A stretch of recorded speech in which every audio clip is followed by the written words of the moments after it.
Ao meu lado aqui nessa manhã de sábado, para nossa honra, viu, deputado? Recebendo a presença aqui de Eduardo Bolsonaro, o deputado federal mais votado da história do país. Isso não é pouca coisa, isso é uma responsabilidade tremenda, né? Bom dia. Muita gente, muitos inimigos ficam de olho para tentar atingir o presidente, né, e ficam de olho na nossa vida. Mas graças a Deus até agora, nada passou de narrativas. Seguimos firmes e fortes. Isso aí. Ô, Eduardo, tiveste agora em visitas recentes aí ao Marrocos e a um outro país aí. Ao Bahrein. E ao Bahrein. Entre os temas que te levaram a essas viagens, também teve o tema da agricultura, né? Que, aliás, estamos num momento de muita preocupação, principalmente por causa dos insumos. Sim, Alex. O Marrocos ele produz mais de 1/3 de todo o fosfato do mundo.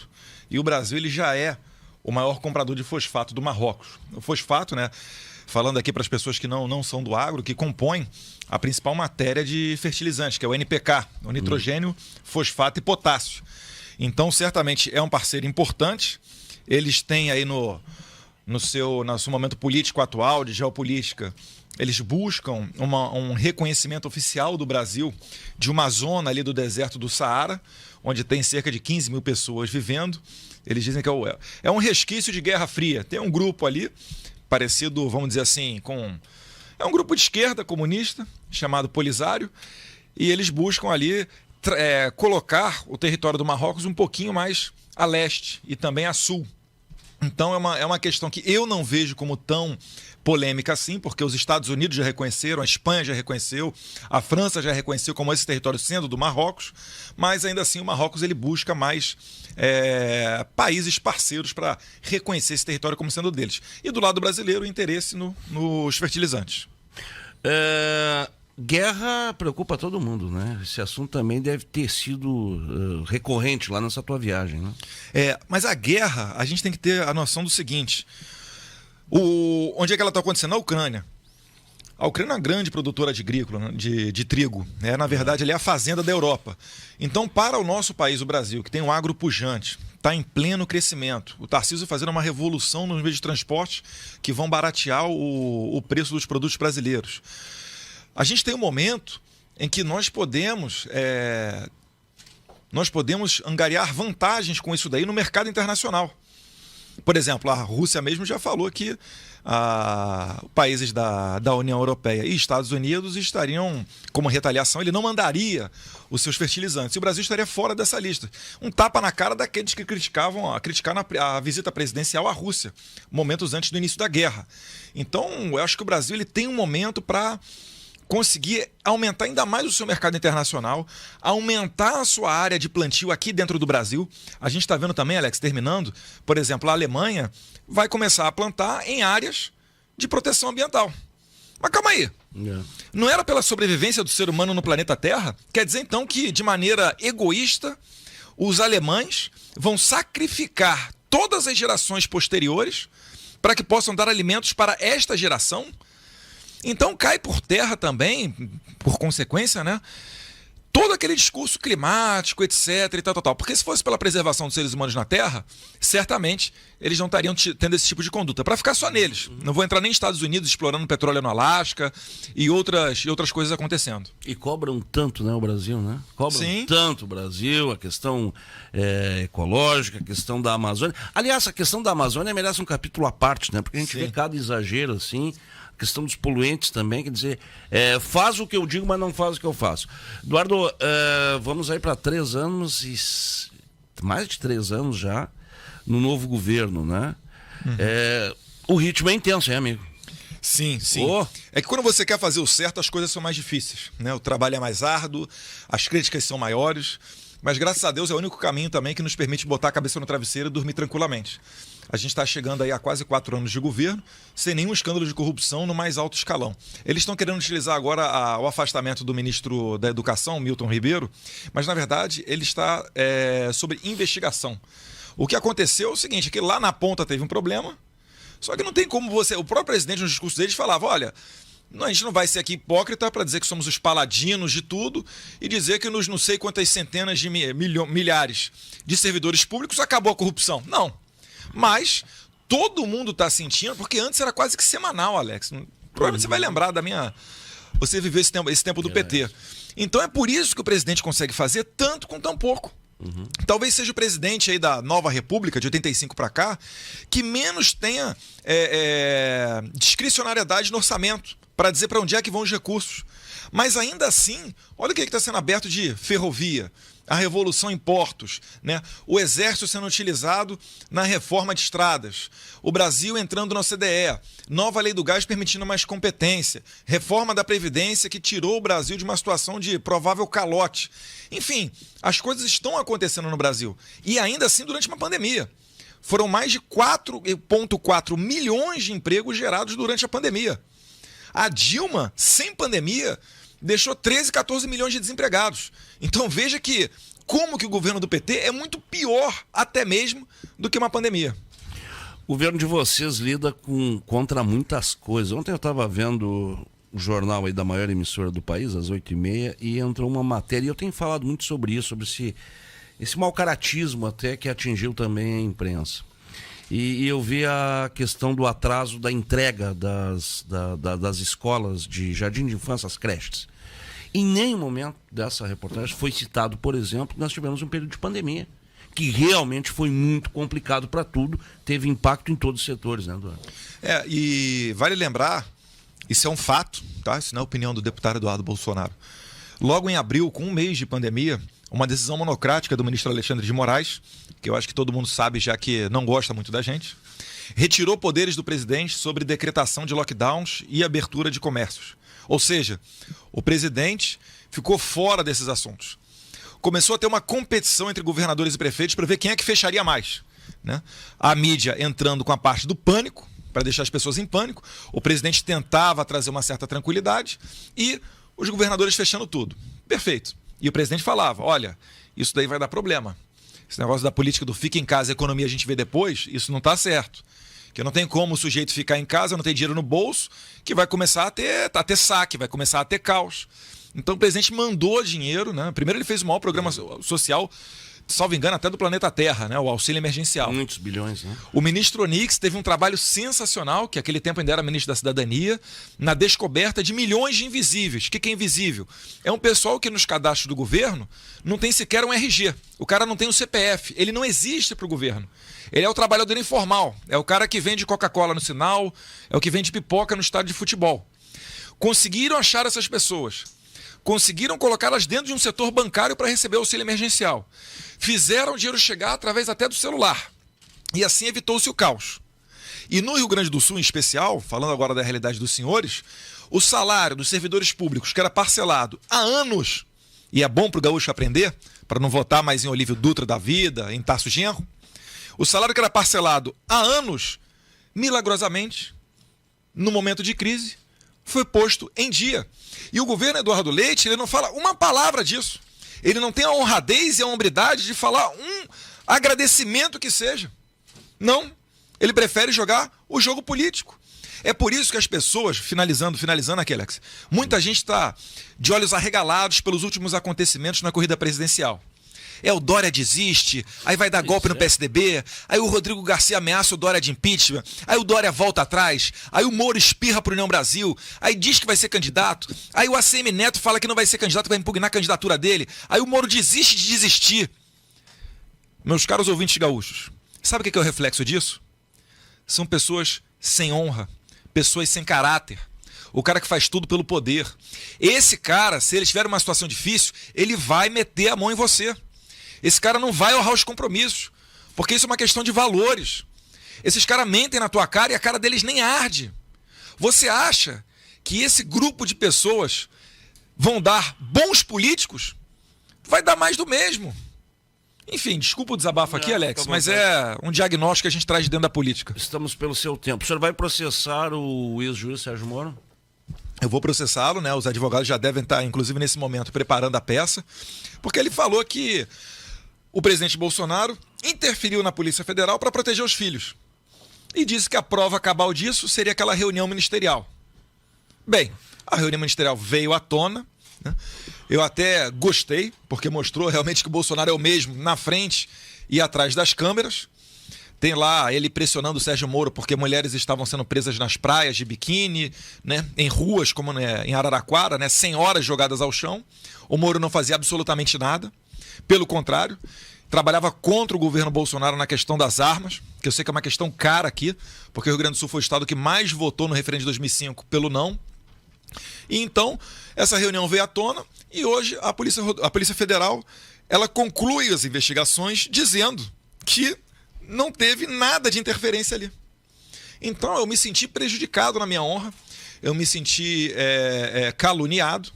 Isso daí dá margem a um processo. Eu vou processá-lo no civil e criminalmente, pedindo uma indenização, porque ele não estava numa posição de ministro da Justiça para fazer brincadeira, né? Ele tem que ter responsabilidade sobre o que ele diz. Até porque as palestras dele foram caras, né?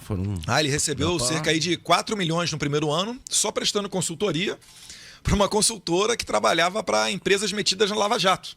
Exato. Ele Alex, eu não consigo entender como que um sujeito consegue jogar a carreira toda dele, logo ele tão preocupado com a sua biografia, na lata do lixo em tão pouco tempo.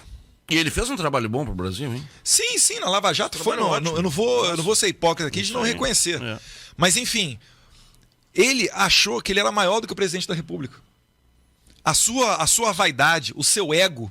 E aí, molecada, fica o exemplo para vocês aí, para ter humildade, para quem acha que não dá em nada. O contrário da humildade é a arrogância, a vaidade. Olha o que está acontecendo com o Moro. Saiu do governo atirando, se filiou a um partido político, o Podemos, agora foi para outro partido político, sem nem falar para a presidente do Podemos, a Renata Abreu, que estava de saída. Ela ficou sabendo pela imprensa. Pois eu não entendi que ele foi para um outro partido, os caras desautorizaram ele a ser candidato. É uma coisa maluca isso aí. Bactéria contra bactéria, Alex. Eleição será polarizada, né? Sim. Nós não temos dúvida disso aí, né? Sim. É polarizada porque não tem mais debate, Alex. Tinha lá o PLC 122 para criminalizar a homofobia. Você era contra aquilo, você era homofóbico. Você fala que é a favor da meritocracia, né? Que você é contra as cotas raciais nas universidades, por exemplo. Aí vão falar que você é racista. Você fala que tem que ter o controle migratório para entrada no Brasil. Aí dizem que você é xenofóbico. Então você não tem mais debate hoje em dia, né? A esquerda ela vive de acusar a gente de fascista, de nazista. Não tem uma democracia saudável. E eu não tenho que ficar me explicando, olha, eu não sou nazista não, tem até um amigo judeu. Vai catar coquinho, poxa. O nazista, cara, botava a pessoa num quadradinho e deixava a pessoa morrer de fome, cara. É disso mesmo que você está me acusando? Será que você realmente acredita que eu sou esse tipo de pessoa? É óbvio que não. Isso aí tudo é na guerra política. Então o efeito disso é o quê? É essa polarização.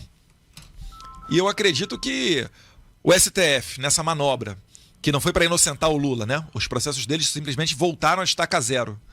Ele tem mais processos vindo aí.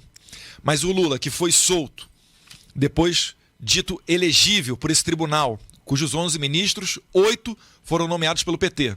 Nessa manobra jurídica, certamente não tem como não ser polarizado as próximas eleições.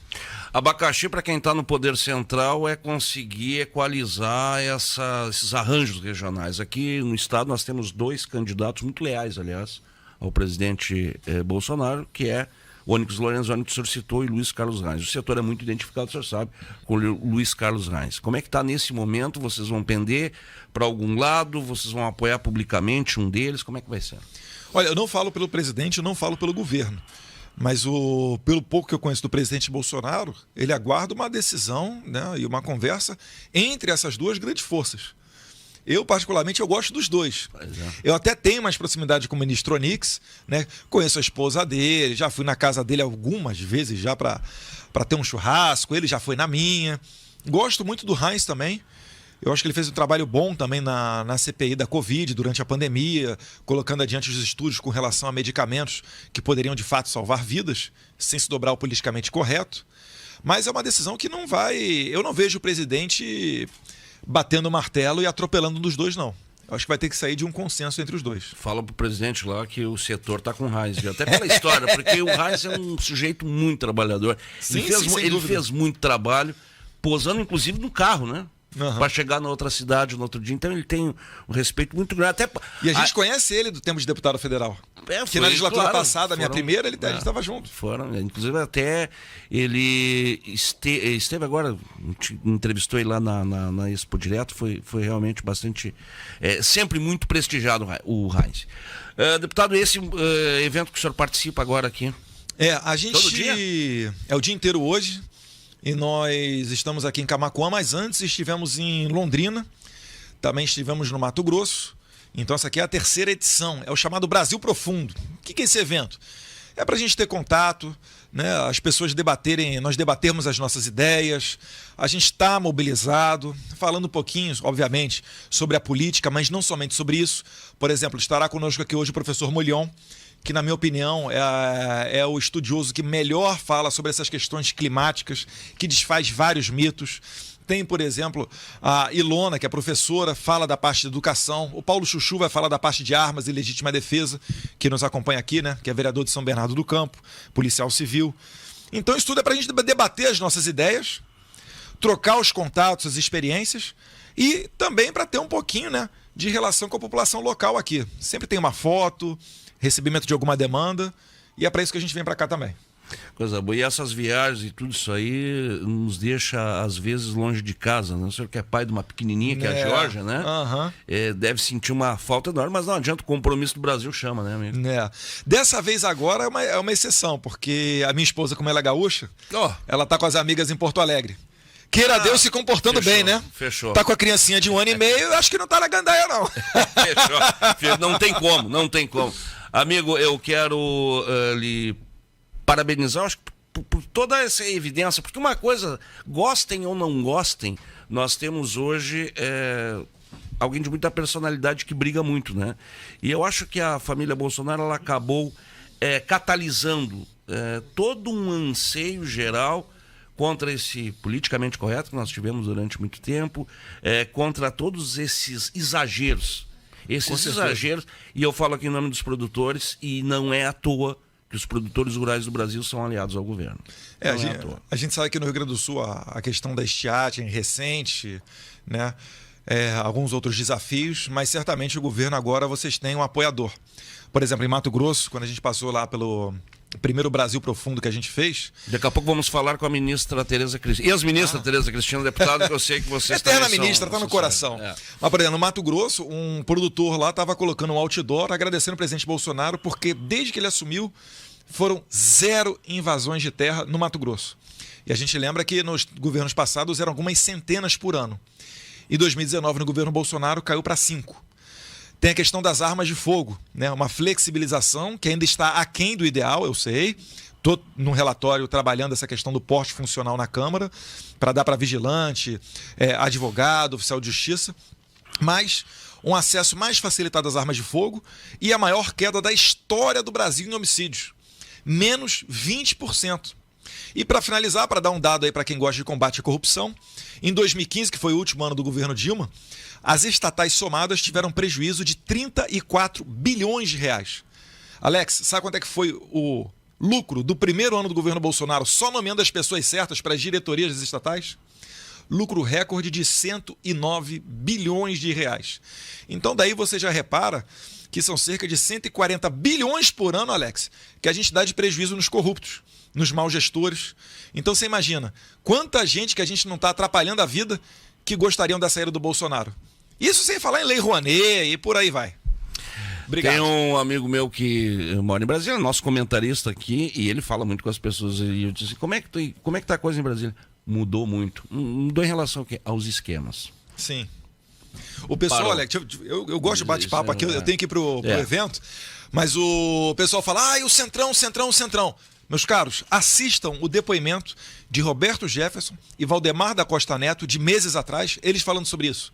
O Roberto Jefferson fala, eu fui lá dentro do governo, falei com o general Ramos, que era secretário de governo, e ele falou o seguinte, quer indicar alguém? Tudo bem. Primeiro, dá o currículo do cara aí, vamos ver se tem qualificação técnica. Segundo, assina o papel. Se esse cara fizer besteira, nós avisaremos a imprensa e o cara tá demitido. Então o Roberto Jefferson fala, é da água pro vinho, porque quando ele ia falar com o PT, era 5%, 10%, 20%, quanto é que é pro partido, quanto é que é pra fulano. Então, assim, realmente, hoje, a democracia está funcionando como ela deveria nessa relação, né, Congresso-Presidência. Um bom fim de semana, um bom evento para todos Alex. vocês. Meu amigo Paulo Chuchu, lá de São Bernardo do Campo, um abraço a todos vocês e um bom trabalho. Obrigado, Alex. Valeu. Tchau. Tudo de bom.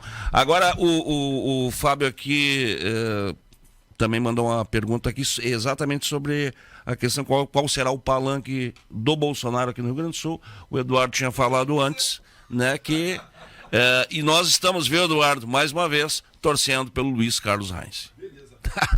Um abraço. Na graduação EAD da Uniaselv, você constrói o seu futuro de um jeito único. Único porque só aqui você tem um tutor exclusivo para sua turma, experiente na área do seu curso. E também porque dá para estudar até pelo celular, com navegação gratuita, patrocinada pela Uniaselv. Viu só? Aqui o ensino é superior mesmo, com nota máxima no MEC e mensalidades a partir de R$ 169. Comece hoje. Inscreva-se já em uniaselv.com.br. Uniaselv.